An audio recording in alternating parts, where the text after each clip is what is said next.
And, and we can go ahead and begin. Please go ahead, Madam Chair. Thank you. This meeting of the Florida Advisory Committee to the U.S. Commission on Civil Rights shall come to order. Today is Tuesday, April 8th, 2025 at 11 a.m. Eastern Time. I'd like to invite Liliana Schiller, the support specialist for the Florida Advisory Committee, to assist with roll call. Committee members, if you are joining by phone, please press *6 to unmute yourself and *6 to place yourself back on mute until I call on you during the Q&A. Liliana? Thank you, Madam Chair. Warren Belmar. Present. Charlene Taylor-Hill. Present. Thomas Newcomb-Hyde. Present. Linda Kidwell is excused. Debbie Macon. Present. Thanks for helping me, Debbie. Okay. Vice Chair Michael Morley. Present. Victor Romano. Zach Smith. Present.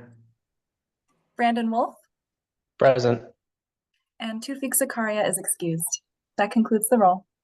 And I, Nadine Smith, am present. Also present are commission staff, and there may be members of the public who have joined in a listen-only capacity until I invite them to share comments during the public comment period. Closed captions are available for today's briefing. To view closed captions, just click the CC icon in the lower left corner of your screen.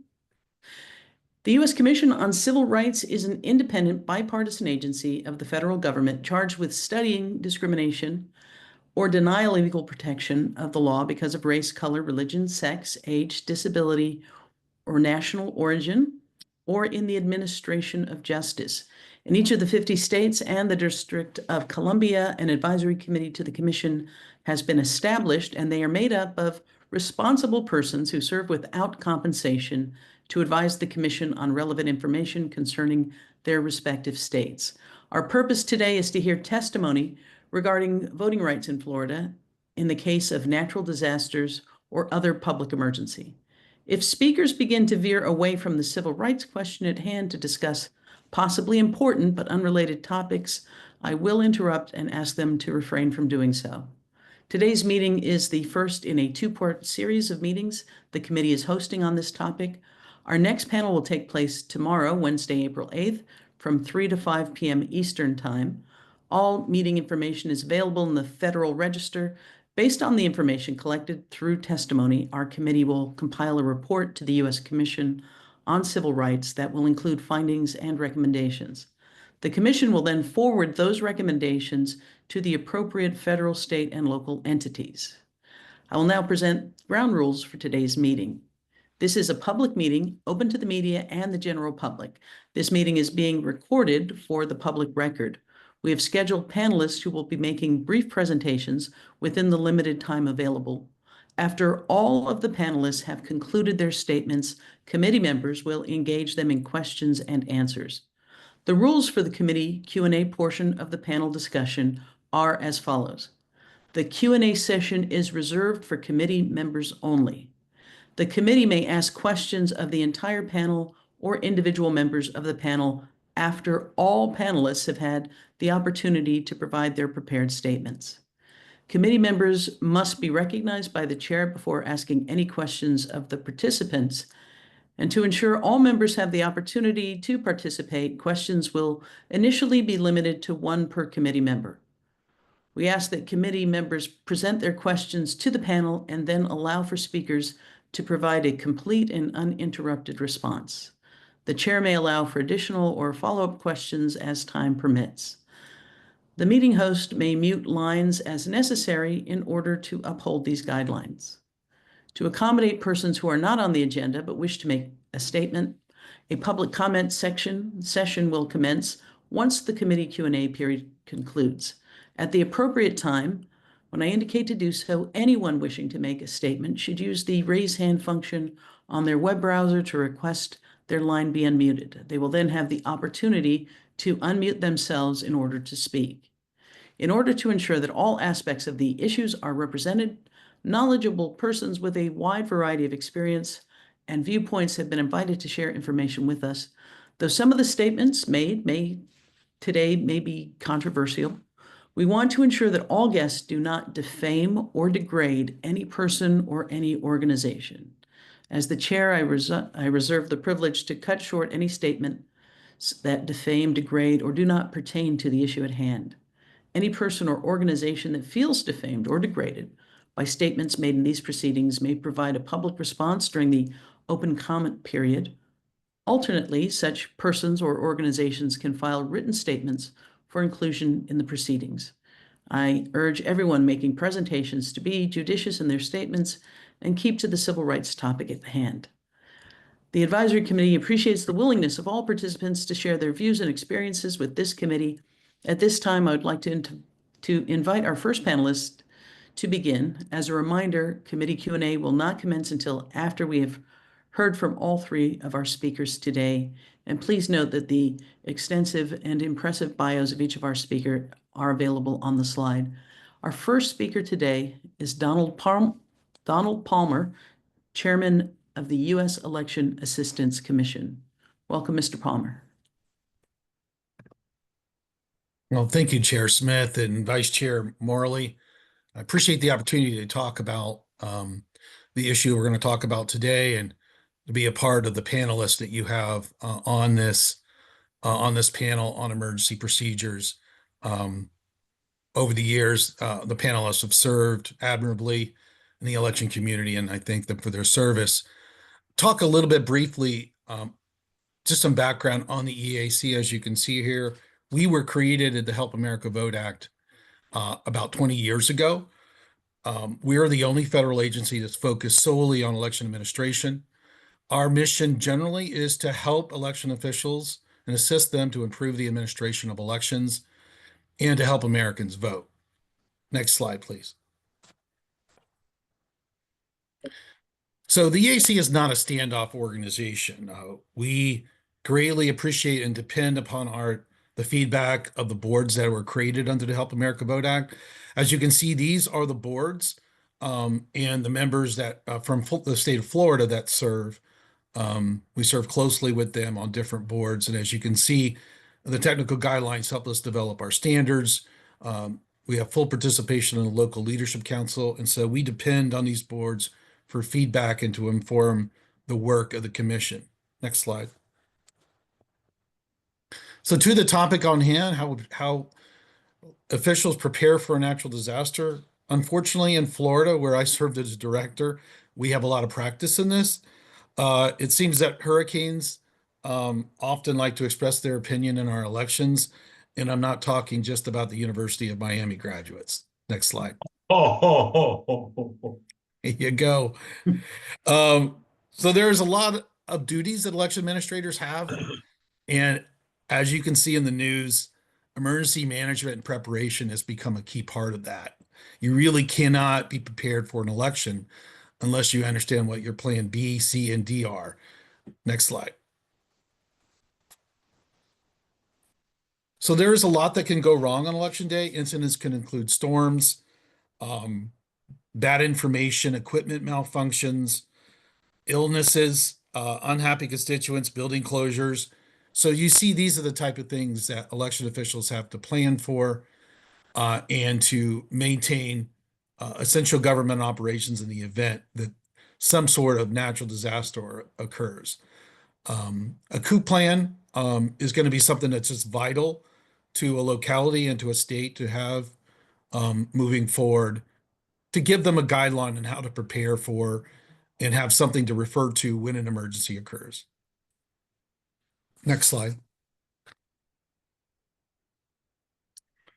So, a viable coup plan really will set the standards for emergency preparedness and response. It will give you what you need in writing to respond to an event. A key point in dealing with all this is communication, not only with election officials, because it can be difficult to communicate in a natural disaster, but also with the public, because there's going to be a lot of concern, fear, there's going to be confusion. And so the ability to communicate with the public will be really important. There may be distrust of government services. There may be distrust generally with the response. And so that communication will be key between the election officials and their constituents, their public, the people that they're serving. So it will not just be the election officials that are communicating, but other stakeholders, including folks in the executive branch, legislative branch, and even at the federal level at times. Next slide. So this is a great slide that I hope that you can explore our website. We have a number of COOP resources at the EAC website. Some were developed in conjunction with FEMA to help jurisdictions. We also had a number of working groups that were involved with natural disasters and the response to that. And so we have a number of resources and trainings that we have been able to prepare. I've done a couple of interviews on different podcasts of officials, including folks on this panel, to talk about how they responded to natural disasters and the after effect of that, and how they were able to get the job done, working and communicating with their local officials to make sure everybody can participate in the voting process, because when there's an election in the middle of a natural disaster, the Americans obviously need to take care of their families and their neighbors, but they still want to vote. And you'll be surprised that folks will go to whatever lengths necessary to cast their ballot and to overcome the challenges that occur. And so we want to make sure we can facilitate that right to vote. Next slide. So a couple of the lessons that I think generally learned, and I've learned over the years, one of which was in Superstorm Sandy, is that each state are going to have different laws that provide flexibility either to the chief election official or to the governor, for example, or an independent board. And you don't know what the natural disaster, when it's going to hit, how it's going to impact your voters or your first responders. And so I had a number of options at my fingertips, but it didn't really accommodate everybody. And so giving some flexibility to the chief election official in narrow circumstances to accommodate first responders who may not otherwise have the right or the ability to get their ballots back, I think is important. And it was the first time that I saw civilian first responders that had to leave the state and were not able to vote before they left. So there had to be accommodations after the fact. And so that can be a difficult situation if the legislature hasn't reviewed sort of flexibility and exceptions in certain emergencies, and what will that look like, and who has that authority. And sometimes it's very unclear. And so I think that it really is important for decision makers to think about this in advance so they could provide that flexibility to the institution they trust. Either maybe it's the chief election official, maybe they think it's a board of elections, maybe they think it's the governor. And so I think that's important to think about this before the emergency hits. Next slide. So I think you saw a little bit more again with Hurricane Helene, a very serious hurricane, had dramatic impact, again, right in the middle of an election where your well-played plans are just totally disrupted. So you're basically trying to recover and accommodate voters the best you can. And so, these are some of the ways that you can facilitate that. I come from the state of Florida. Often the governor would accommodate different calendars for canvassing, adjust hours of operation. Different states have different authorities to do that, where poll workers may be able to assist. All neighboring counties can assist, counties that have been the most directly hit. And so early hours at times have had to been altered or adjusted. Polling place precinct voting may turn into a vote center concept. We saw that all the way going back to New Orleans back when they had the mega storms in Louisiana, and Bay County, where you basically have to create a vote center because polling places have been destroyed. You don't have enough poll workers, and much of your equipment is out in the sun drying from flooding. So next slide. So one of the things that the EAC has been recommending to the Congress through our annual report to the Congress is that there be a direct funding stream to the EAC to provide to states and localities to respond and to replace equipment that has been impacted or destroyed in a natural disaster, or to provide sort of additional funding to support those localities. Because when it strikes, you may lose a number of your systems, electronic poll books. You may lose election management systems and voting systems, and that is borne solely by the county or the state. And we think that we can be a supporter of the states by having a fund available to make that transition to recovery, direct to the election official. Next slide. So I did mention the disaster recovery work group that we had started back in 2019. We plan to revisit that and do a series of meetings and discussions on, again, how we can prepare and then recover from natural disasters, and to make this process, while it's disruptive to voters, at least painful as possible. And we have alternatives for folks to vote on election day or during early voting. Next slide. One of the favorite offerings we've been providing to localities are COOP tabletop exercises. We also have training election scenario test deck, which is pretty fun to work with. It basically have scenarios where you can discuss how you respond to the cards that have the scenarios with your staff or with other election officials. Is kind of fun. And obviously, I've seen the COOP tabletop exercises, and they can actually be very fun as we talk about how we would respond to different types of disasters. And then we get input from election officials from across the country is, well, you haven't given us scenarios for this type of disaster. And so we actually are going to be doing additional test decks on how do we respond to different scenarios that election officials can do these exercises. Next slide. Oh, let's go back one slide.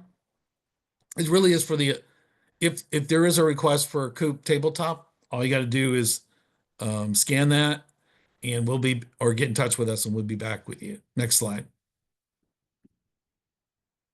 So this is where you can find us to get general information on some of these topics. You'll find a lot on our YouTube channel. We appear in our website on this particular issue. We have a particular website for all these issues. And again, if you want to track us each month, you can sign up for our newsletter at the barcode. So I want to talk a little bit about how the EAC assists state and local officials and try to prepare them and help them in the event of a natural disaster, and to make sure all the voters have an option to vote no matter the natural disaster impact on the current procedures in voting. Wonderful. Thank you so much for your presentation, and we're going to move swiftly to our next invitee. Tammy Patrick is the Chief Program Officer for the National Association of Election Officials.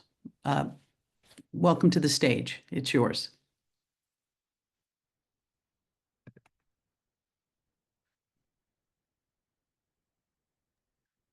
Thank you so much, Madam Chair, as well as Vice Chair Morley. I'm waiting to receive the handoff for the slides.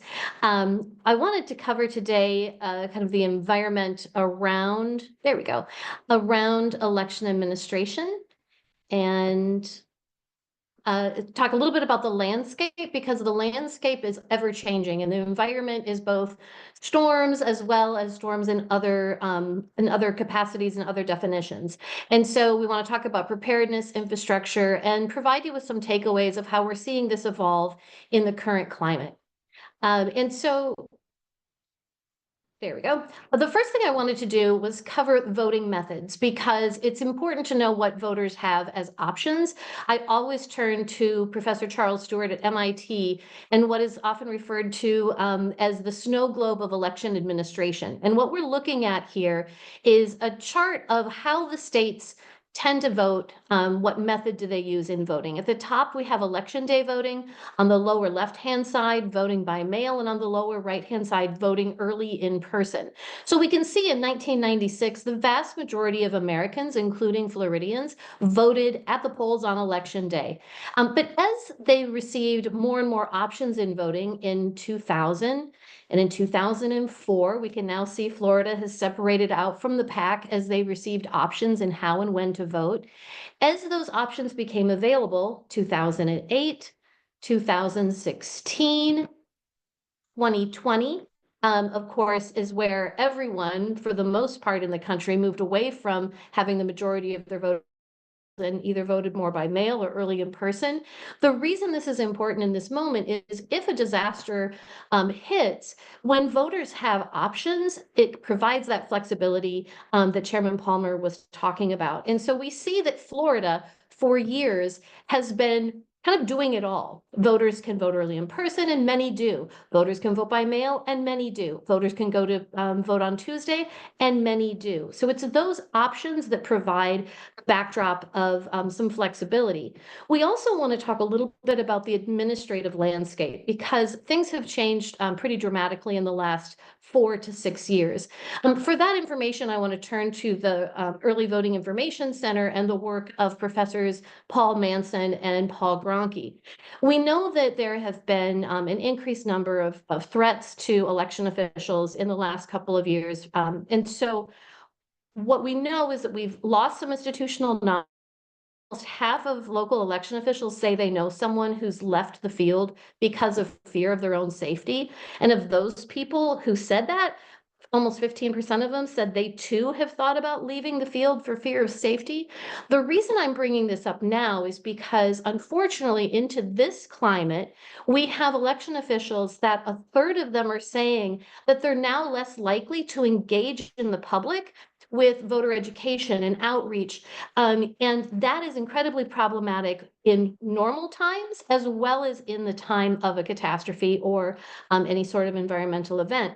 Because not only is that the part of the job that most election officials love, and that's their passion to interact with their voters, it's also problematic because that's how voters understand what their abilities are, where they can vote, when they can vote, how they can vote. And so if we're cutting back on any of that, that can be incredibly problematic. Additionally, we know that election officials have had to fortify their facilities. We saw a lot of changes to bulletproof glass, panic buttons, and all sorts of things. In an event, a weather event, where you're using temporary housing, temporary facilities, you aren't going to have the same level of security in that as you might have had in your standard normal operating buildings and procedures. So that can provide some additional challenges to making sure that the process itself maintains the integrity and the security that it needs in these new extenuating circumstances. We also know that in the last couple of years, the threats to our processes have changed, they've evolved, and they've included things like incendiary devices being put into drop boxes. So in the course of a weather event, it's possible that you'll have to pivot and your drop boxes might be under 10 feet of water. So having to use other mechanisms that may or may not be as secure, and what sort of implications do we have there? So this is nothing new. As was mentioned, Florida has been dealing with these things for a long time. 10 years ago, we had the Presidential Commission on Election Administration that published our report, and we talked about the ways in which states and localities do think through and plan for some of these weather events to try and make sure that no matter where they occur, that the impact is minimized as much as possible for as many voters as possible, with the understanding that it may not be possible to make sure that everyone is in fact able to participate. And that is a real challenge and a real problem. But as these weather events increase in severity, increase in where they're happening in the country, we need to be thinking really clearly around what these impacts can be. So let's take a look at last year. It was already mentioned, Hurricane Helene, and you're so fortunate to be able to hear from Karen Brinson Bell because she is brilliant. And it'll be great to hear the wonderful things that they were able to do in North Carolina. And they were able to do so because of the timing of when a storm occurs is, of course, very important. If it happens day, like the tornadoes in Tennessee, or it happens a few weeks before the election, that's important. One of the changes that I saw last year, and I personally spoke to more than 250 reporters and news outlets, some of them multiple times, is the way in which the weather event was being talked about as potentially impacting the outcome of the presidential election. And how were we going to make sure that these specific types of voters were going to participate because this is how they vote? That is something that in the 20-some years I've been doing this, I have not heard in the press or in the public square. So we need to be thinking about how can these things be politicized. And it can be very severe. Unfortunately, we lost poll workers in Missouri. They were washed away in a flood on their way while being poll workers. So we know that these are very serious events. And as was mentioned, oftentimes workers, whether they're the election official, a poll worker, the vote, can be concerned, of course, for their own safety, the safety of their families. But the one thing that they can have control over sometimes in these dire situations is their ability to participate and make their voices heard. And that's why we see the tenacity of the American electorate and the tenacity of our election officials really shine. Election officials know to prepare for the known. So I captured this screenshot from Election Day last year in the Rockies, in Truckee, California. They know they're going to maybe get a snowstorm that's going to close that pass, and they're going to have to figure out what to do with how to get ballots back in to be counted, that sort of thing. But there are places where there is an unknown. So I included this because Florida is no stranger to humidity. As an election official in Arizona, the first time I visited Florida, walking through the Orange County warehouse, I was like, what are all these little packs that you're putting in with all your ballots and with all your paper products? There were, of course, moisture absorption packets of desiccant materials. We didn't deal with that in Arizona, where we had to deal with static electricity being a problem.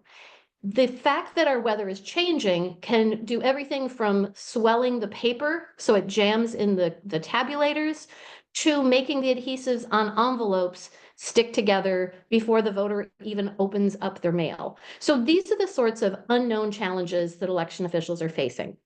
So let's talk a little bit about some of the funding and resource inequity. We often say in elections that we want them fast, cheap, and accurate, but you only get to pick two. So which two are they going to be?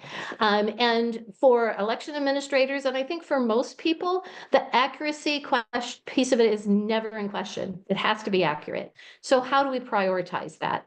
The same survey of election officials has shown that their main concerns of where they want investment and where they need support are the exact things that are subject to being compromised in a major weather event. It's your buildings, your materials, your electrical equipment and staffing. So we already have an under-resourced and under-supported infrastructure in our elections infrastructure. And then when you couple that with a weather event, you're adding some additional strain. And so there's competition in these emergency situations, both for access to transportation and infrastructure, whether or not your public services, public transportation is working to get temporary workers to the elections office to help process vote by mail ballots, whether or not the mail service can be delivered, whether or not there are even trucks available. My favorite story about trucks was talking to a supervisor in elections probably a decade ago during one of the hurricanes, and they said, the thing we didn't count on were the rental trucks that we use to deliver our equipment were all swept up by first responders, and we had no way of getting out all of our polling place equipment. We had to use just like minivans and other things. So those are the types of resources that we maybe don't think about. The buildings and other facilities, our infrastructure for electricity and getting information out to voters using our telecommunications infrastructure. The people themselves are, of course, one of the major concerns. Time is always of the essence, as I'm watching my timer click down very quickly. But the good news, because I don't want to be all doom and despair here, is that for the last probably decade, we have had a seat at the table. Election officials working with first responders, working with the federal government, working with their state agencies to make sure that there are communication lines between all of them.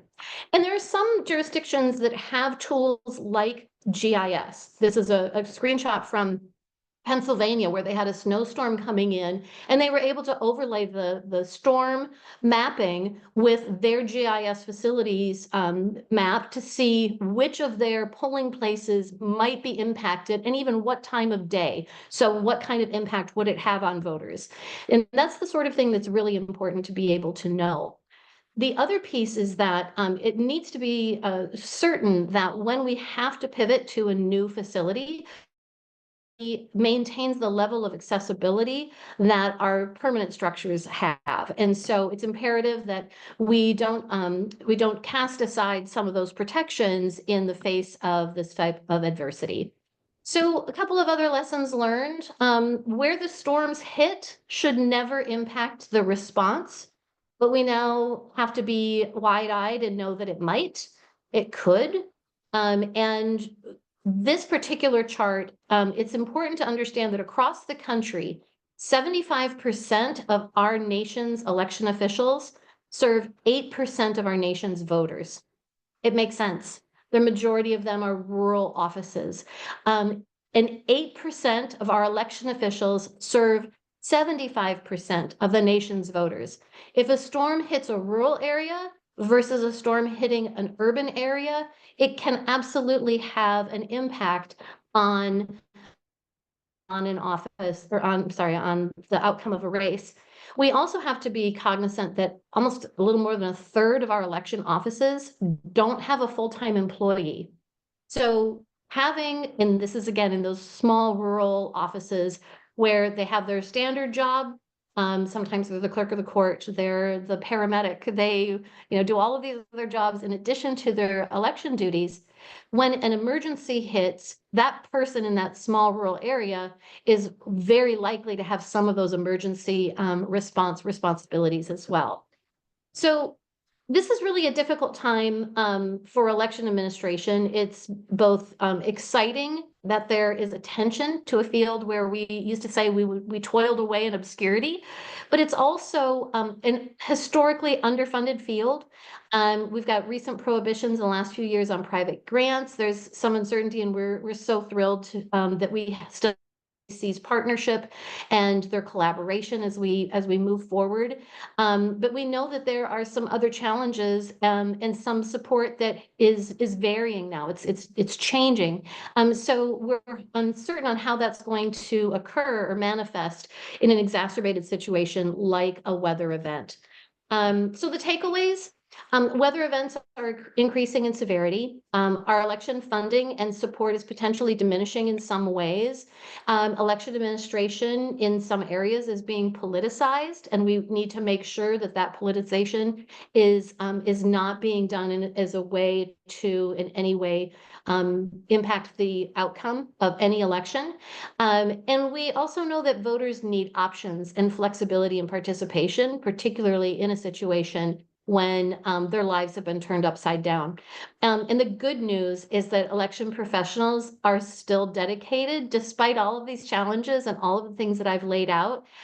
This is a passion. This is not just a job for the majority of our election professionals. The National Association of Election Officials, we have now over 2,000 election professionals as part of my association that I've been a member of for 20 years and now have the privilege of serving. So with that, I want to thank you again for the time to speak with you today and to share what our members are hopeful that should they ever be subject to that sort of weather event, that they have the ability to continue to serve their voters as is their intention. So thank you very much for your time. Thank you, Ms. Patrick. We appreciate it. Very eye-opening. Both our speakers have been. And our third speaker is Karen Bell, Executive Director of North Carolina State Board of Elections. Welcome. The floor is yours. Thank you, and thank you for having me. I think Melissa's going to control the slides for me, so we'll start out with the first slide. And I will say that it is my privilege to be in front of you today speaking on behalf of the county election directors and staff and county board members who really were the heroes through all this, who pulled off this election. Our role at the state board is to support them and to ensure that they had what they needed to make voting possible. So it is my privilege to be their spokesperson and the face to this, but by no means am I the one to take this credit. It is definitely with the county officials, and I'm proud to have been one, so I can kind of put myself in their shoes when we go through situations like this. Being a swing state with many major contests on the ballot beyond the presidential contest, we knew that the spotlight would be on us and that we could not start planning early enough. From tabletop exercises at the state and local level with emergency management and other partners to continuing our twice per month huddles with the 100 county election offices, our state conferences, our hubs, collaborative approach to work, and our Monday morning stand-ups with the counties during voting. We trained for the moment, we exercised for the moment, and we planned for the moment. Dotting the I's and crossing the T's in advance meant we were well positioned when Helene moved into Western North Carolina on Thursday, September 26th, and unleashed her devastation on Friday, September the 27th. In a year when we thought our biggest challenge might be AI or just the swing state attention, having an all hazards approach meant we were prepared for the unknown and pivoted when disaster struck. We held to our refrain: we don't stop elections, we figure out how to proceed. Our biggest takeaway to share with other election administrators and others in the election space is never think it won't happen to you. It may not be a hurricane, but something is going to upset the apple cart.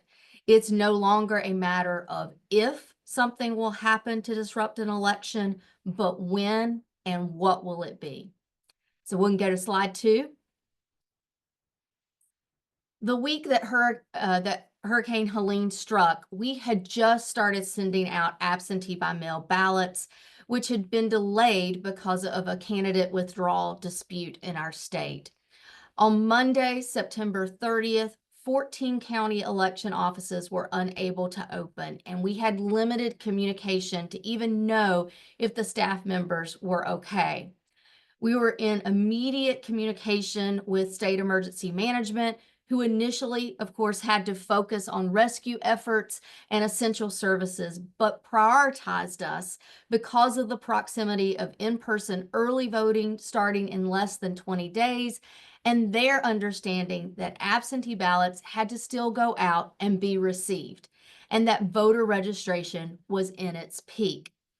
The initial devastation was so great that conducting an election in 39 days seemed unachievable.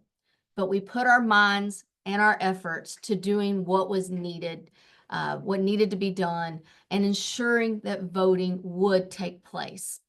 I'll note that 25 of North Carolina's 100 counties were declared federal disaster areas, or by the federal government declared disaster areas. And so it was in this region spanning from the Virginia line down to South Carolina and nearly all points west of Charlotte. Approximately 1.3 million registered voters reside in the affected counties during this time of voting and the strike by Helene. We'll go to the next slide.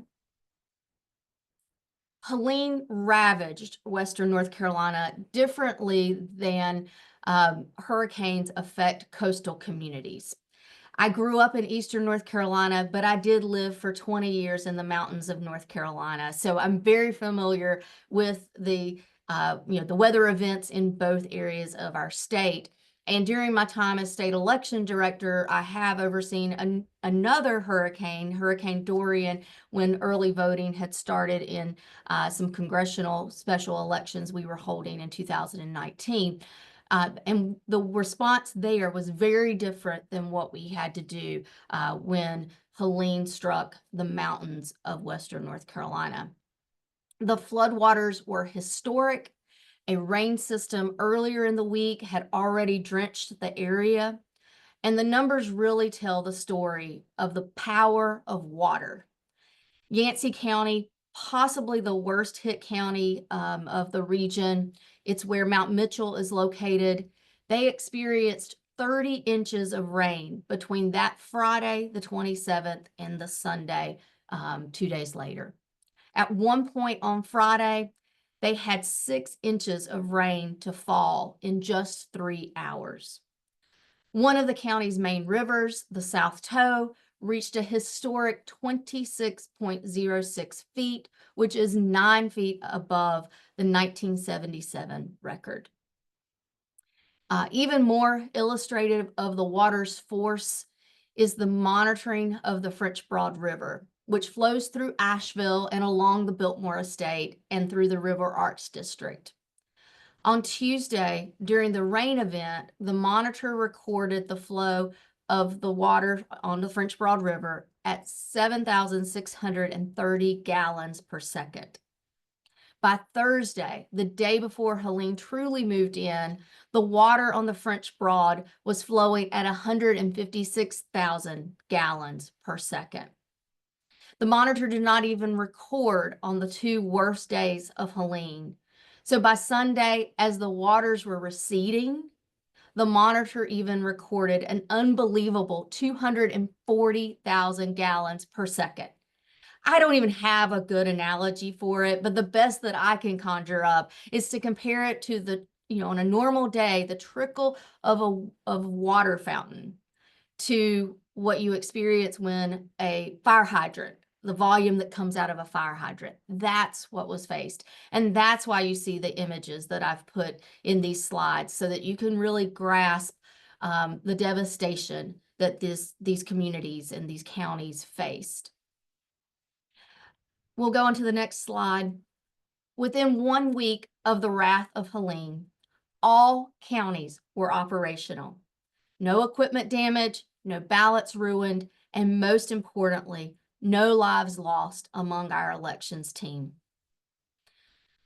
By the start of early voting on October 17th, 76 of the planned 80 sites in the 25-county disaster declared region opened with power and sufficient workers. Such a testament to our partnerships and the coordination. We go to the next slide, and I can note that Western North Carolina outpaced the rest of the state by 2 percentage points in early voting turnout. It became very apparent that these residents, regardless of their personal circumstances, wanted to vote and make their voices heard. On the next slide, we can talk about that by election day, a temporary road or alternate route was in place to reach every isolated community. And I would never have expected to only need 7 tents as replacement voting sites. I'll pause for a moment just to point out these 2 particular voting sites. The The one on the left, the small center block building, is what's called a voting house. And there are only a few remaining voting houses in Western North Carolina, but these are built in really rural areas, constructed by members of the community, specific for the purpose of voting. And they're usually so small that you can only get a couple of booths for voting and the tabulator, and often a potbelly stove so that they can be kept warm. They usually have to bring in porta potties, and they have, a very limited number of workers. We have a minimum of 3, and that's usually all that it can hold. But they take great pride in maintaining these voting houses. Unfortunately, Ashe County had one of the last few remaining voting houses, and it was washed away. So there's the structure before the election on the left, or before Helene, and following Helene, that crumble of center block is all that remains, except for the roof, which you can see has been blown off and washed down past the actual foundation. Similarly, this is another structure up in Ashe County, which is up towards the Virginia line. The structure, it's a community building set. These are taken from the very similar position, these photos. So you can see that the polling place, the community center, was taken off of its foundation, shifted around, and pushed downhill. The riverbed that you see in front of the after photo is actually a non-existent, that was never a river. It was water that forced its way through as if it were a river. The only thing that kept the community building from washing into the creek behind it and downhill was a retaining wall that somehow remained intact. And so this is the kind of replacement that so many of our counties were faced with. Avery County lost 14 of their 19 election day polling places, and yet did not require a tent. So those 7 tents that I mentioned, there was one for Haywood, one for Burke, one for Buncombe, and then the others were for Yancey County. We also partnered with a charitable organization that had set up a tent in an isolated area and used that tent rather than pulling another one in through our federal and state authorities. If we go to slide 7, that's the inside of one of these tents. And as Tammy referenced, I believe it was Tammy, keeping these accessible is really important. So you can see there's mats. These are heated and cooled. We had security. They have the mats are designed for wheelchairs to be able to roll into the tent space. So while they often are used more for occasions like wedding receptions and so forth, it's the same kind of tent that really provided a wonderful voting experience. And in some cases, the voters said, please have the tents again. We'll see. I don't think that's going to become commonplace. The next slide actually is, I wanted to make sure we shared our messaging campaign. We were actually in the midst of educating the voters about the requirement for voter ID, which had just gone into effect in 2023. And so we partnered with that same agency. We were able to extend the contract. We received funding to be able to message across the state, hoping that we would be able to be in contact with family or friends who could notify voters in the affected areas. But we did other efforts like sandwich boards and relying on AM radio to get messaging out about voting was happening.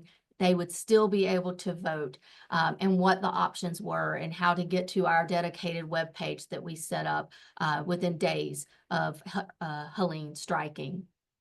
And then slide 9 are just some of my takeaways.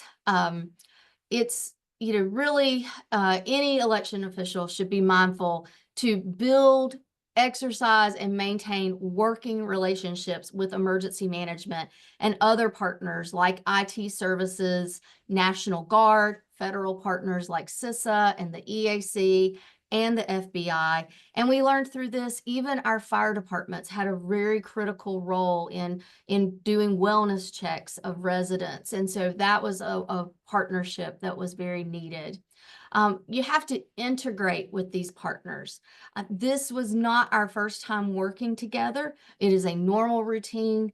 We are all are stationed with us on election day. We go to the Emergency Operations Center, and then all of our partners are with us there. We meet monthly and have working groups. And so what it's meant is that they've learned our language and we've learned theirs, so that we aren't trying to help them understand that voting's already underway in September before a presidential election on November the 5th. We had that communication early on, as I spoke about earlier. Having continuous engagement with our vendors is just as important. They are partners to this as well. So we were in immediate conversation with the voting equipment vendors to make sure what would be the replacement plan if those had been damaged. And once we knew that that wasn't the case, all of these counties were counties with election system and software, ES&S, voting equipment. And so instead, ES&S said, we know that the equipment's fine and our ballots are fine. What else can we do? And they wound up providing more than 1,800 meals on election day to our workers in the affected counties, because they asked what was needed and didn't just focus on business. And we knew we weren't certain that we would have power to our voting sites, even in that 30-some day runway. And so, you know, the crock pots and the casseroles and so forth might not be able to be kept warm at the sites or made at the folks' homes. And so ES&S made sure that they were fed, because that was something that we couldn't focus on. We needed someone else to deal with things like that. And we also had to just keep in mind that there were times to go old school, have manual methods, have printed materials always on hand, and just, you know, being prepared to shift to that mode, not always being dependent upon technology. We had 0 cell service in most of these counties for almost a week. In some cases. And so learning how to communicate with people beyond what we've become so accustomed to was really critical. And knowing to over communicate. We could not stress enough what was happening so that our other counties knew how to be supportive, how to continue with what they needed to do to continue to carry out the election. Those were the importance of our stand-up meetings that I mentioned. We did numerous press availabilities, and I did a lot of those because the counties needed to be focused in on finding those sites, finding the workers, making sure that everyone was okay. And so we held, again, multiple press availabilities, multiple press releases, our dedicated website, and then just having touch points with the counties, the affected counties, but also the entire state, and sort of recognizing that we had an injured player on the field and that we needed the rest of the counties to step up so that we could put our focus and our energy on helping those counties recover that were affected. It was important to inform others and know how to shuffle between whether a meeting was needed with someone or just a report out. And that was the case with quite often with our federal partners. They had helped us to be prepared, but didn't necessarily have the same role in the moment as the boots on the ground folks in the counties, like county emergency management and IT services. And so we would have more meetings with those folks than necessarily just making sure others stayed informed. And then we also just made sure we had varying perspectives at the table. FEMA did not make all the decisions. State emergency did not make all the decisions. We did not make all the decisions. We had all of these partners at the table. We had county representatives at the table. And that just became really important, and making sure that we had the varying size of counties. We had some of our smallest counties affected by Helene and one of our very largest affected by Helene. And then, we have stressed in all of these conversations thus far today to prepare in advance. And I cannot emphasize that enough.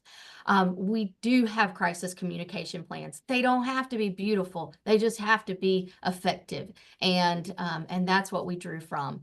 We had printed materials, as I mentioned, making sure you had the contact sheets in advance because you might need to go knock on doors, not just make phone calls.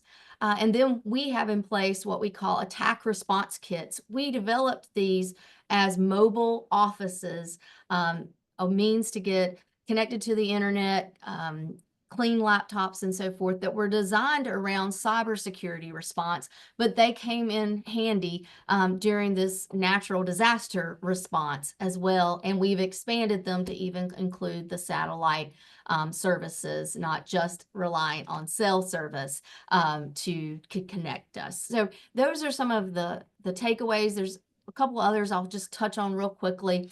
Budget for emergency communication, having that dedicated website. We had to get emergency funding to be able to do the advertising. I would love to see that become something that's built into our funding. And then, what I tried to make sure everyone remembered, and I think it's important that no matter what your role is just to remember to be human. The election officials prioritized elections even over their own personal circumstances. But we had to give them the space and ability that they needed to address all that they faced. We had folks with children who were insulin dependent, and they needed to get them to safety and where they had electricity and so forth. And just being flexible and realizing that sometimes when they called and they were venting, they just needed an ear or that hug that you could give them. And believe me, when I finally saw these people in person, there's been a lot of hugs exchanged. So real quickly, I'll transition and just say that in preparation for today, I also reflected on some of the other items of note and legislative considerations. The State Board of Elections has emergency authority. And this allowed us to take immediate action and give the counties the leeway to get the job done and the voters the flexibility needed to exercise their right to vote. So for example, early voting hours and locations could be changed by a vote of the county boards of elections, and voters had the options of returning their absentee by mail ballot to any county or the State Board of Elections, not just to their county of registration. We were able to take those actions. We did not have to wait for the legislature to convene, even though they did wind up putting that into law. The legislature did initially work with us and enacted the emergency resolutions into law, as I mentioned, and provided funding to assist the counties and the state board, and also for that media messaging that I mentioned. Unfortunately, once early voting was underway,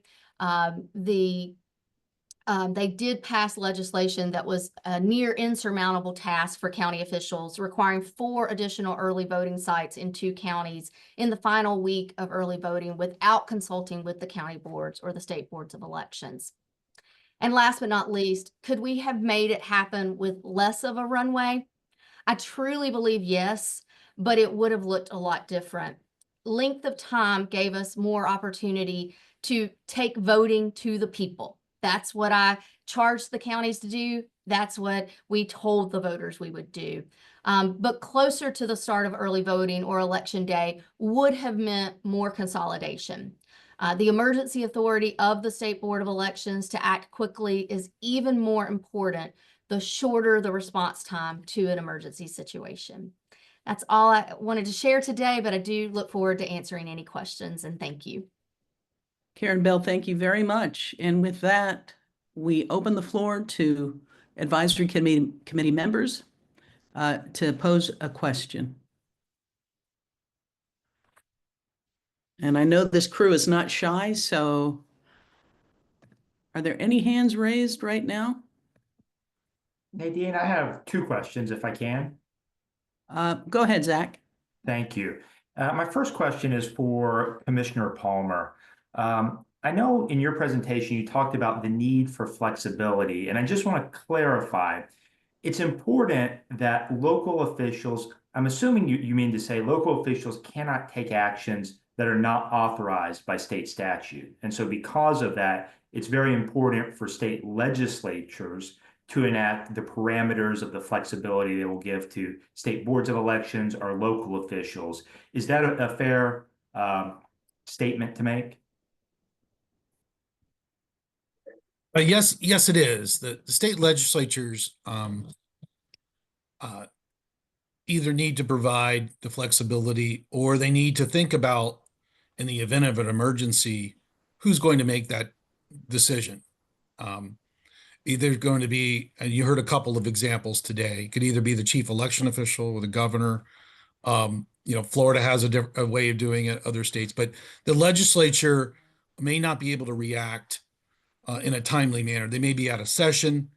And so when these things occur literally on election day or slightly before, folks are campaigning. So they need to think about this in advance and what they feel comfortable with.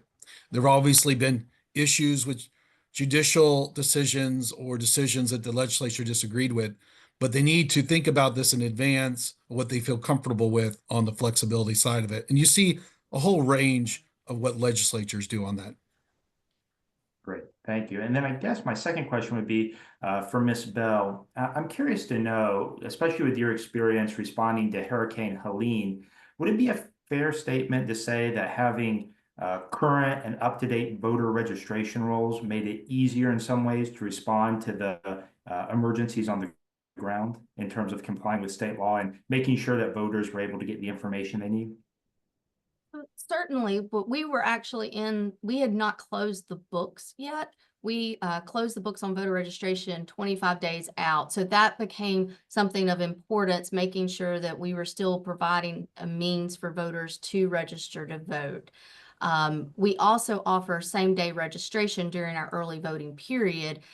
So we needed to be able to have folks able to do that as well. And that was the importance of having so many early voting sites open. But we do have a system in our state to where we have a statewide network on voter registration. It replicates up to a government cloud. And so we were in a position to assist those counties if they had not been able to access their voter registration records. So there's a lot of layers, and I don't know if I'm quite getting at the question you were asking, but those are the sort of the three elements. We had to consider when our actual voter registration books closed, making voter registration available during the early voting period, and also just making sure that we could access the data as those counties were just completely offline for a large period of time.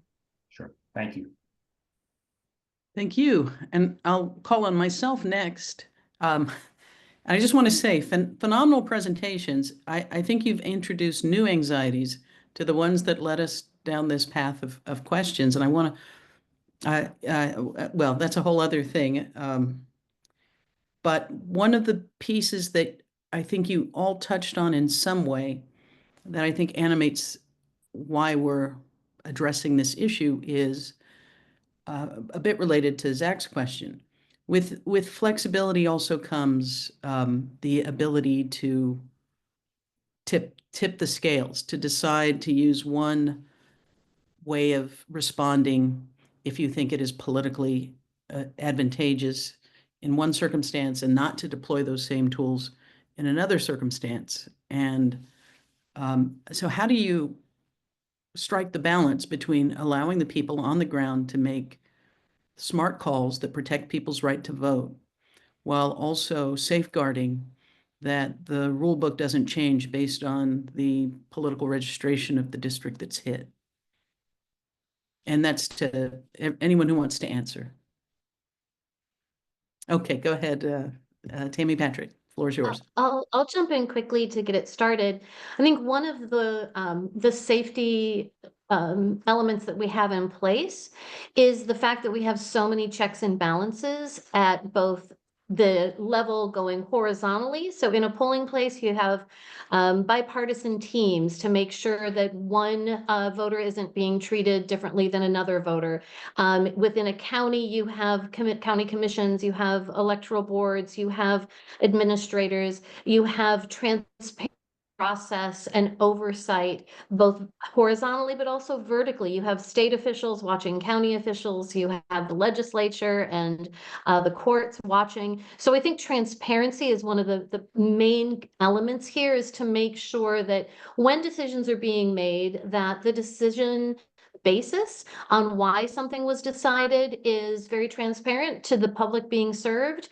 And should someone have questions around it, that they have an opportunity to ask those questions. But in this environment, we have to make sure that the truth and the facts matter and the truth and the facts prevail.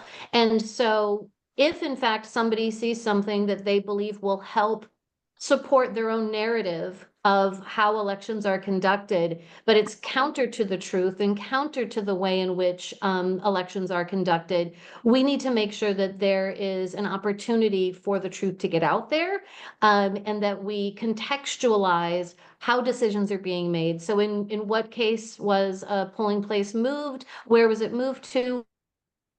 Those are the sorts of things that are really important that election officials document and share with the voters that they serve.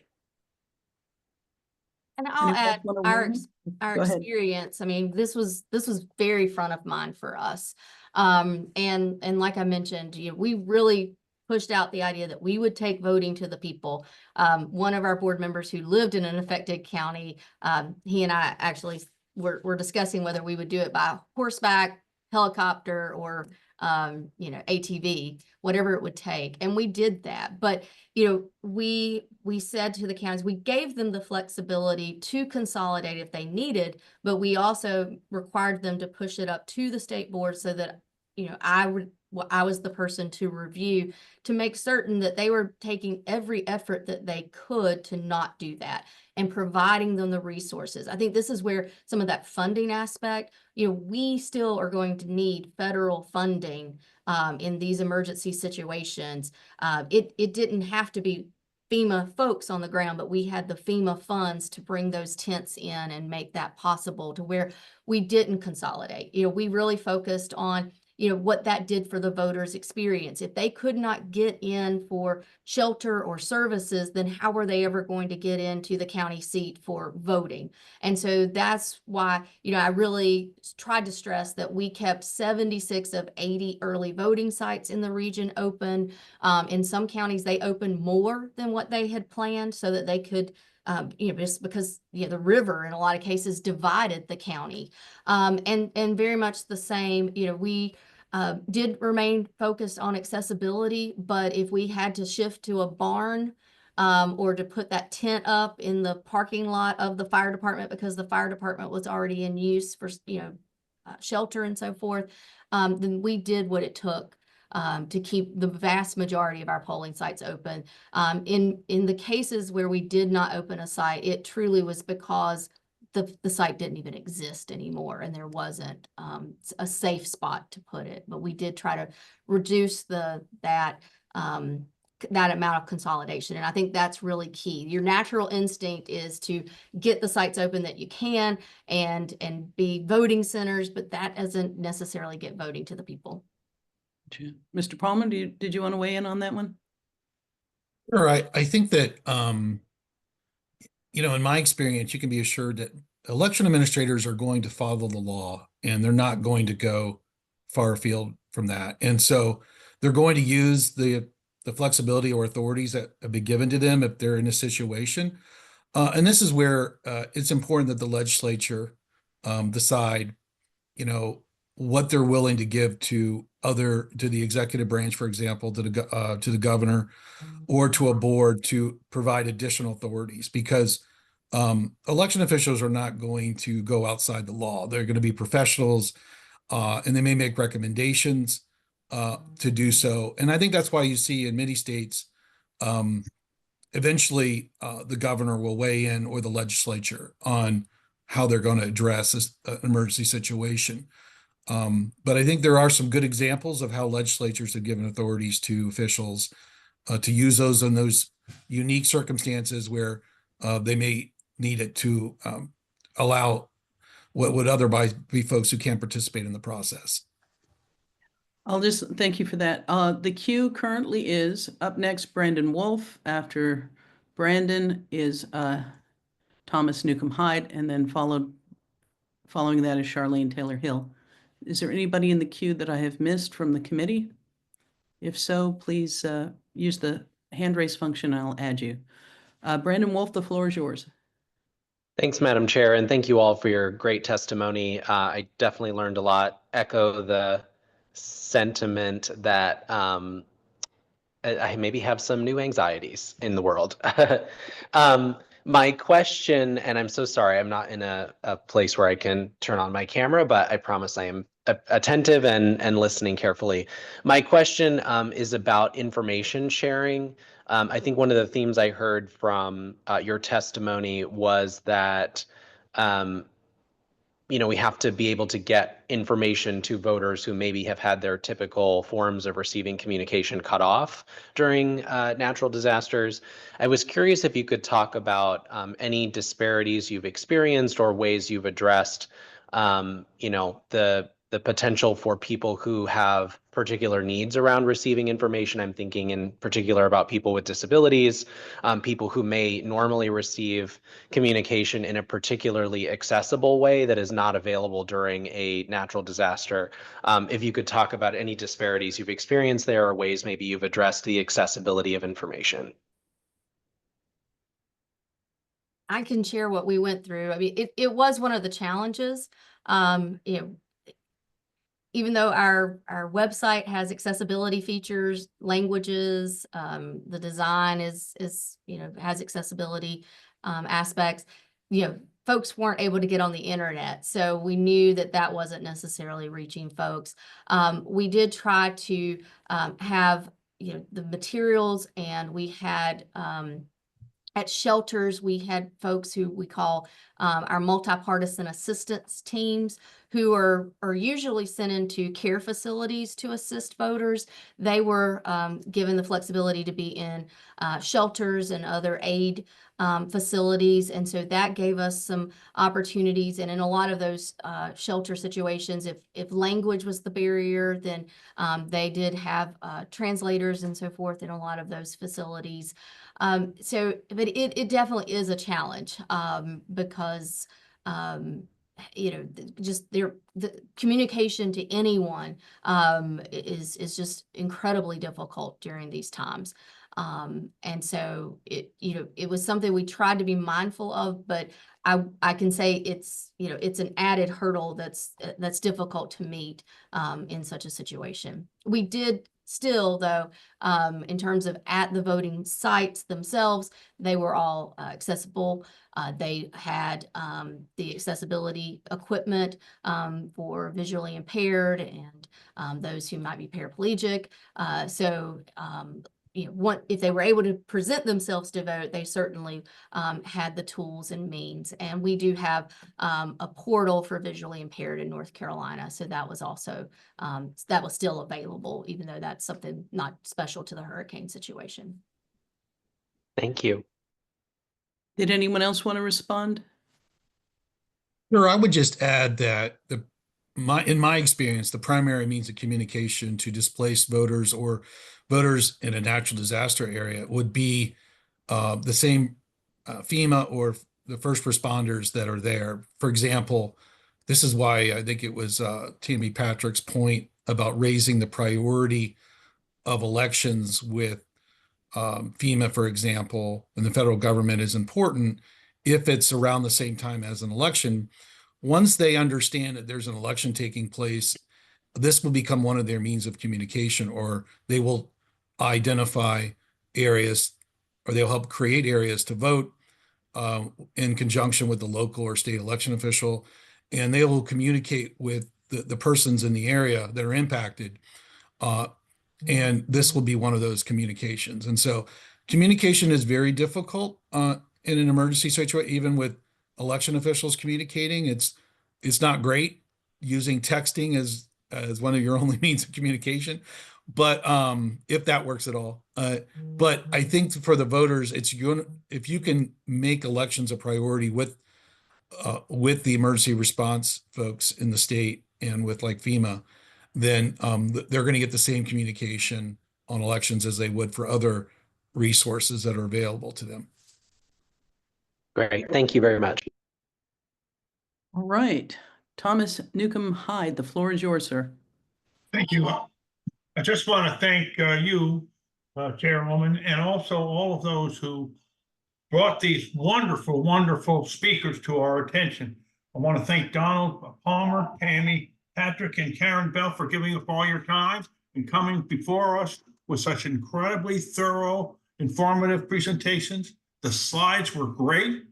I saw the determination and resilience to make sure people got to vote. And I want to thank you for that. God bless all of you. Here, here. All right. Charlene Taylor Hill, the floor is yours. Thank you. And I will just echo everything that our committee member, Mr. Newcomb, just said, and Hyde just said, and our chair as well. Thank you all for the wonderful information that you presented to us today.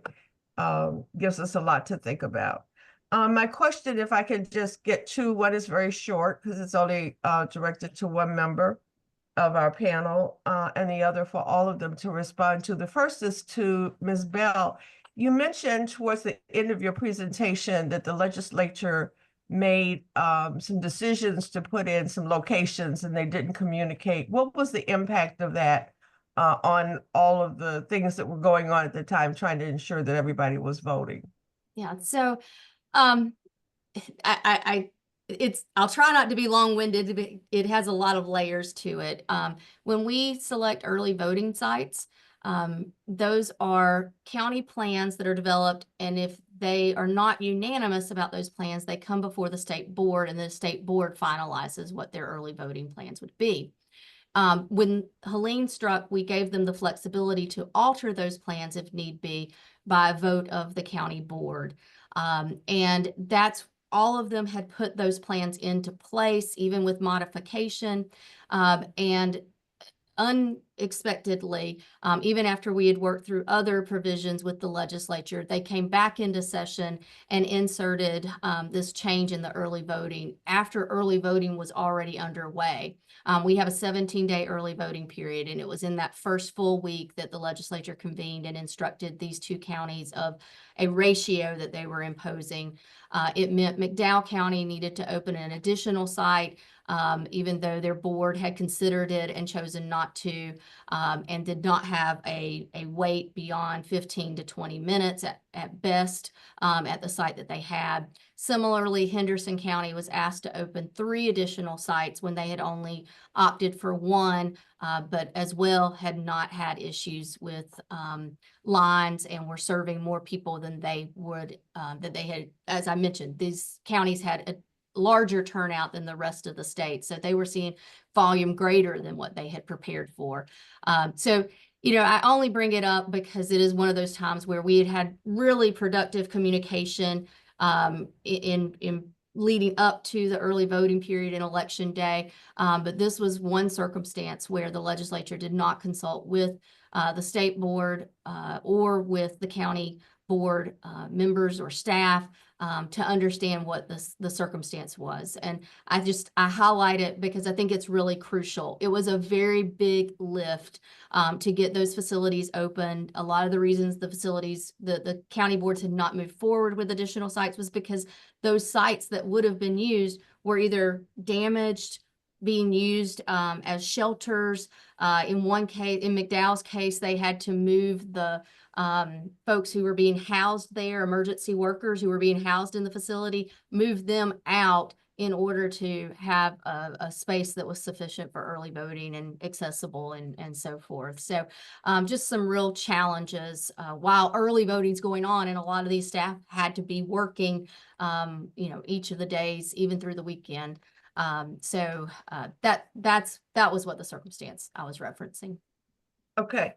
So my next question is very simply to all of you. Out of all of the work that you're doing, what would you say is the number one challenge that you still have to face, or all of the counties have to face when faced with a disaster? What's the number one issue or concern that needs to be addressed? Thank you. All right, who's ready for that hot potato? Well, Well, I think the number one, what was the question? The number one, what? The number one need? Yes, that needs to be Yeah. addressed, just at the top of the list, to make this work smoothly in a disaster. So local communication is vital, but I would have to say, again, it's resources because remember, this is having dramatic impact on the locality and the state. They're not, they may not have even budgeted for this type of event. And so elections are usually lower on the priority until it's election day and there's a natural disaster. And so I would just hope that the election administration community can be a higher priority for both state legislatures and the federal government in preparation for these type of events. So we're not scrambling and we have the ability to reimburse states and localities for responding to these type of events. And I would add to that, I agree wholeheartedly. It was difficult to narrow it down to just one main challenge. But I think throughout the course of all three of our conversations, you'll see a thread of communication amongst election officials as well as other agencies. And a lot of that comes to fruition through good relationships with the state chief election official and the local election officials, as well as election officials associations. So being able to ensure that some of those rural election administrators have the same ability to go to their state association meetings, to receive training, to be able to participate in tabletop exercises, to be able to understand how other jurisdictions around the country are responding to weather events that may be different from your type of weather event, but might be coming home to roost in the next year or two, right? So as Karen mentioned, there's a large difference between the massive volumes of water and high wind, and how do you respond to different things. So I think that having exposure to the way in which others have lived through these challenges and come out on the other side, and the lessons that they learned and what they wish they had known, that type of education of our professional election administrators is really, really critical to build up that muscle memory so that should something happen to them, they can quickly pivot and hopefully have that flexibility to be able to still continue to serve their communities as well as possible, given the resources that they have. Thank you. I'll just quickly highlight, I think, for us, we have to keep doing everything that we did to be prepared for this one. And I think, the other panelists have definitely touched on two things that I would point out, funding being one of them that's of concern. But something we haven't talked about, in this particular situation, the vast majority of the 25 county directors and their staff were experienced election officials. But we have seen 69 changes in county election directors since January of 2019. Already, I have signed off on 5 new county election directors this year.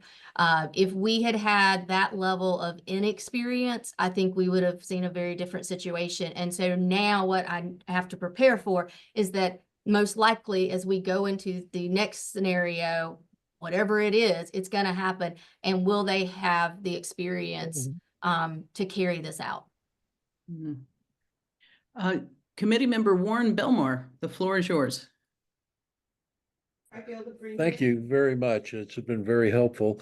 The object of our hearings is to come up with recommendations that we might wish to make to the U.S. Commission on Civil Rights as we urge them to address the problems that could occur in elections with disruptions. Is the basic message that we should include in any report we prepare that the Commission should urge each state to develop plans and practices for conducting elections in times of disruption, and the legislatures and executive branch officials should review the relevant statutes to ensure appropriate flexibility and resources for state and local election officials. Does that pretty much sum up where we are? I think that's an excellent summary. Anything anyone wants to add to it? I agree. I think one way to also kind of frame this is everybody experienced some sort of change to the election they thought they were going to conduct in 2020.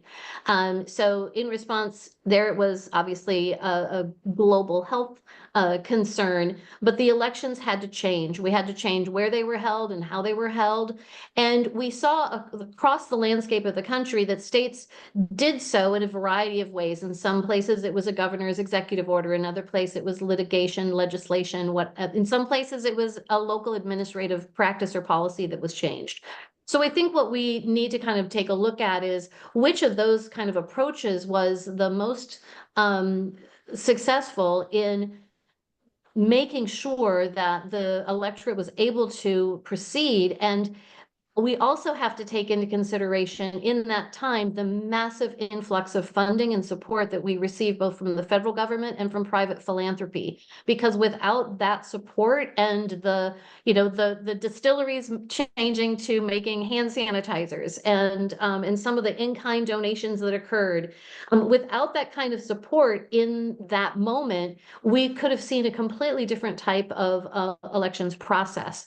But thankfully, everyone steps in, and that's, I think, not only who we are as Americans, but it's who we are as human beings in a trying situation. We want to help out our neighbors and lock arms and make sure that everyone gets through it together. At least that is my hope, that we continue to be that country. Well, I think that the rubber's going to hit the road really is when we ask the legislature to define what the boundaries should be, and then to make sure that those boundaries are respected. And that could differ in state to state, as we saw in past elections, on what should be done under a COVID crisis or other crises. I don't know if it's really lending itself to a national standard as opposed to each state deciding what's the right way for it to go forward.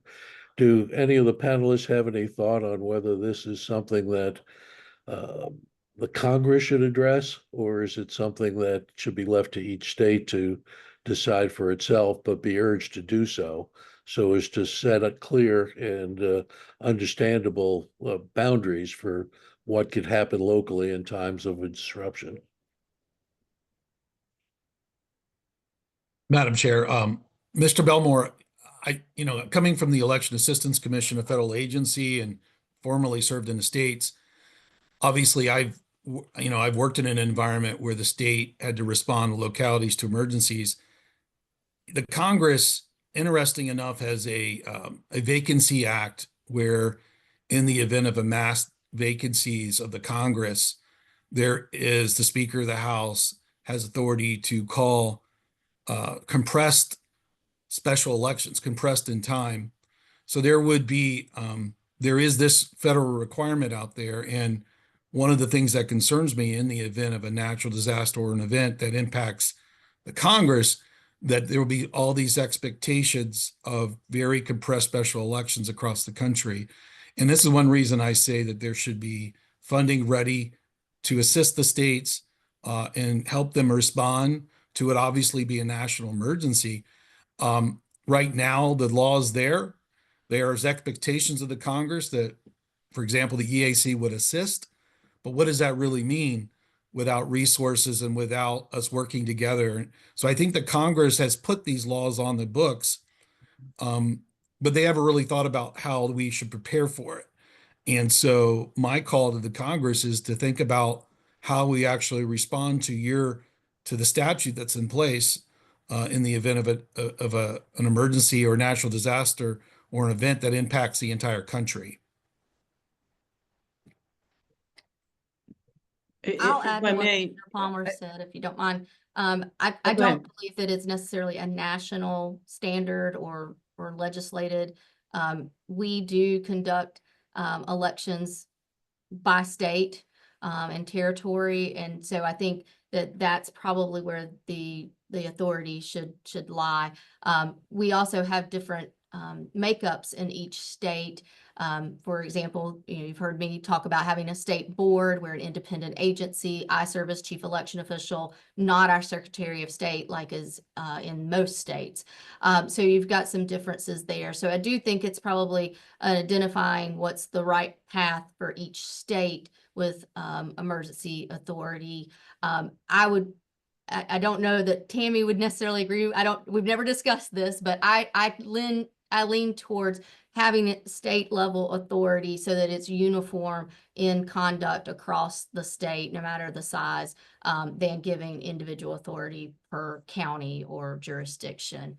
I think, especially in times of crisis, we were able to tap into state emergency management funds, which are not always distributed down to the most local level. So having that state authority through emergency management as well, which could draw from FEMA, that structure seems to work pretty well as long as you've got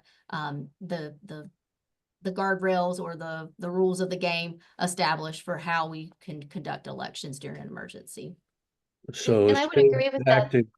Oh, I'm sorry. If I understand what you're saying, it's that the state as well as the federal government should make sure the resources are available in times of disruption. And not just the federal government, but certainly as the backup.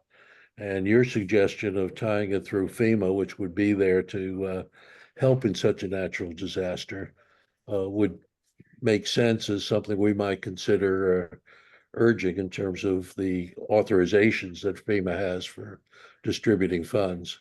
Yes, and we benefited from that because that authorization already exists between state emergency management and FEMA, and because of our designation as critical infrastructure and the ability of our state emergency management director to activate in times of emergency, he identified elections, and then with the authority that our state board already had outlined by statute, we could take our own, take the emergency actions that we needed to take in terms of the conduct of the election. So we had the funding source established. We had the emergency authorization for the conduct of the election already established. And I think, if that doesn't exist within other states, then that definitely needs to be worked through. If I Go ahead, could Tammy. just add to that, Madam Chair, and I agree wholeheartedly with Karen. It is one of the subtleties of election administration we haven't discussed, and we've discussed many. The one thing I will say is that the Help America Vote Act did encourage states to lay forth voting plans, what they considered voting intent and other things. So there is a framework that the federal government has used in the past to lay forth kind of what the states need to be considering and contemplating. And I think this is a perfect example where we're talking about the way in which our society and our communities are constructed. And when it happens around election time, we always turn to the election officials as the solely responsible entity for making sure that buildings are compliant, that things are taken care of in a way that in reality, a lot of those responsibilities have actually been laid at the feet of other departments.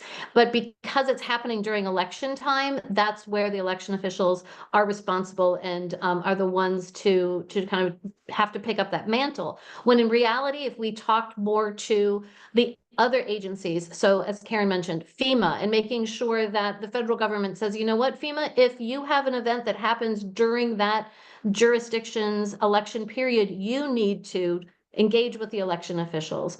Or when it comes to things like Department of Motor Vehicles and voter registration rolls came up earlier. And when there's problems around the data at the DMV, it's oftentimes comes to the feet of the election official as the one to try and remedy that error when it was something that happened in a different department.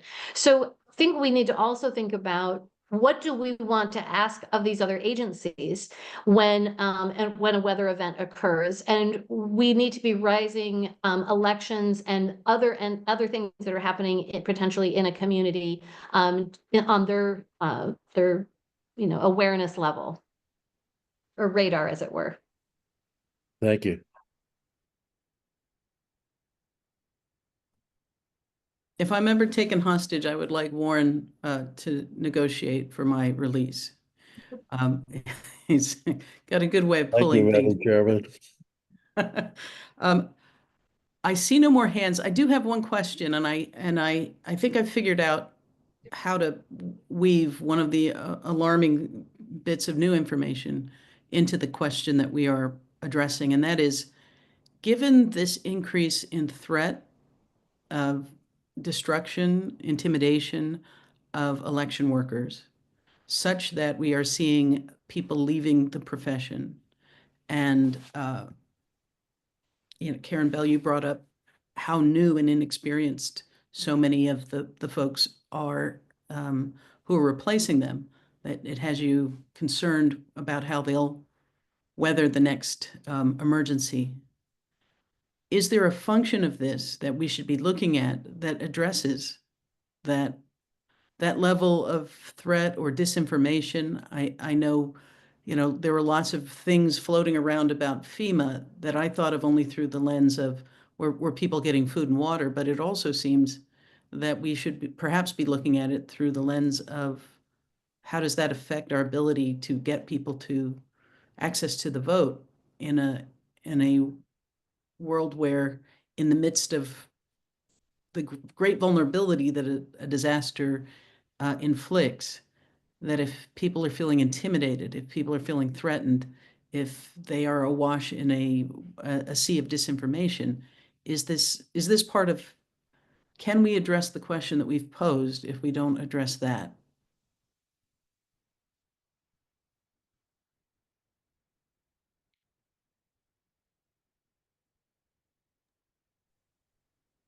All right, I'll come off mute. Um, That is an excellent question. It is a struggle, and why in my presentation I kind of brought it back around. These are very challenging times, I think, for a lot of people. And for election officials, because we have so many who are new to the field, it's important, and I'm sure all of you, when you first started your work on elections, you were perhaps surprised by what goes into conducting an election, because our average American voter doesn't think about what happens to vote. Their name's usually on a list. They're handed a ballot or access to a machine, and they make their marks, not understanding all of the logistics that go on behind the scenes.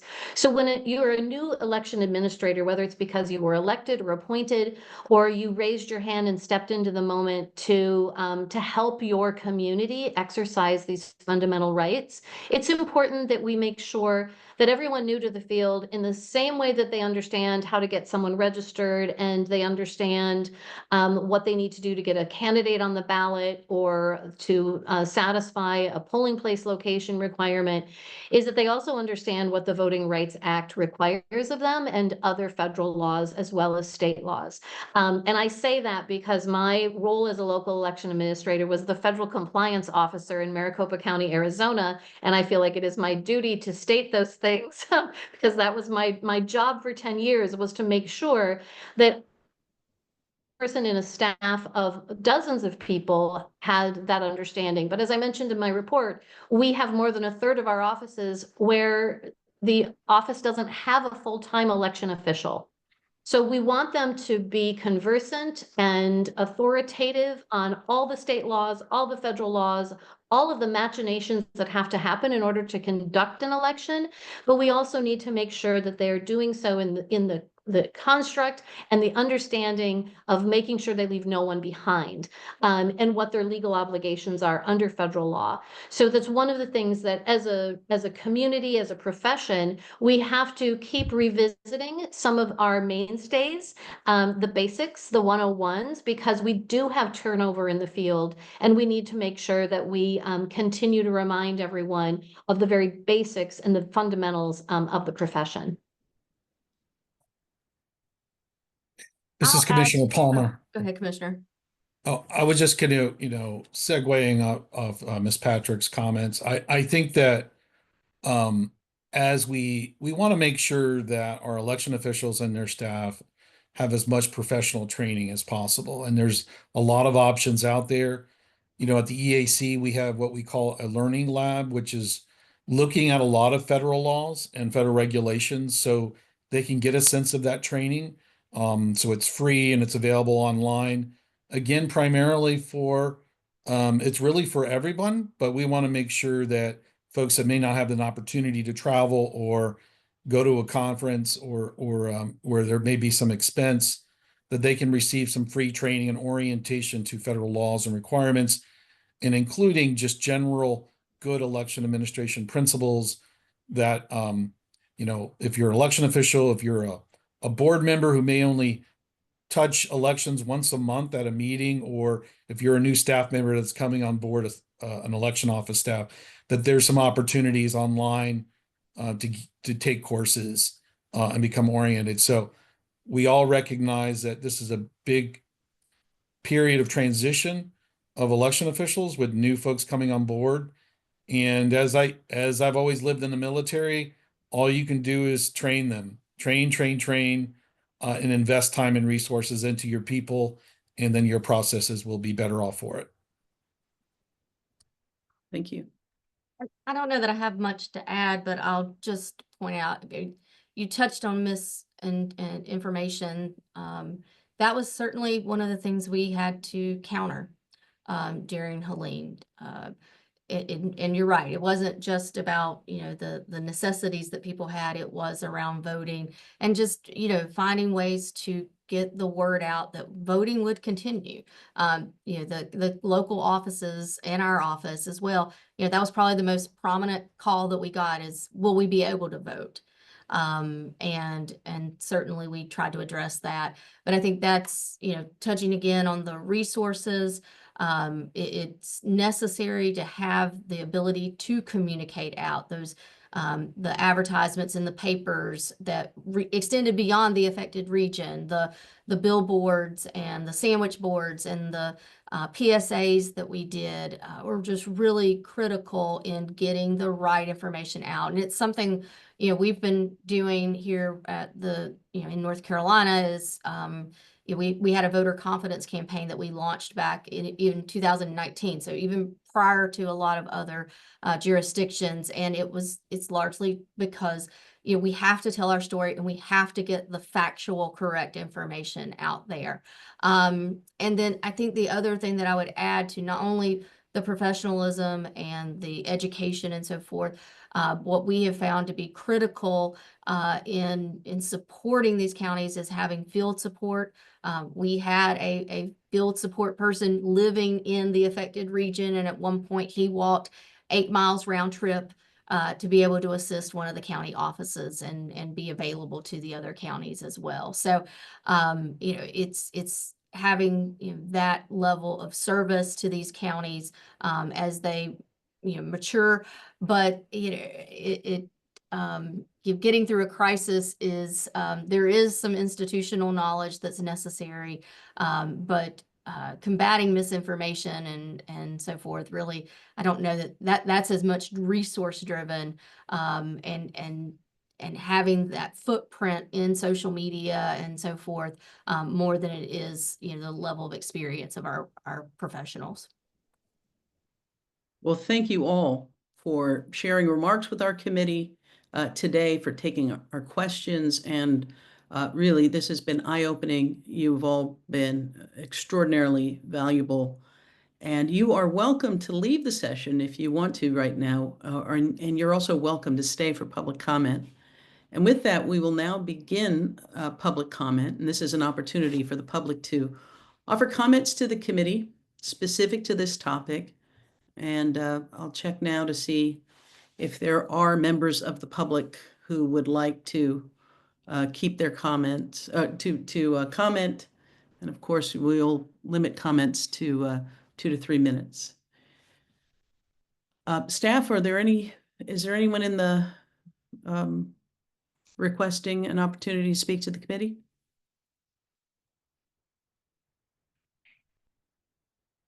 I do not see any hands raised at this time. All right. If you are unable to share testimony live during today's briefing due to timing or accessibility issues, please reach out to L. Schiller, that's LSCHILLER at usccr.gov. That information should be on your screen right now, so that you can follow up within the next 30 days. Information on how to follow up will be included on this final slide that you should be able to see right now. All right. Well, having heard no one stepping forward to use that public comment time, I will thank everyone for attending, committee members for your thoughtful questions. We will reconvene tomorrow, Wednesday, April 9th from 3 to 5 Eastern time for our second panel.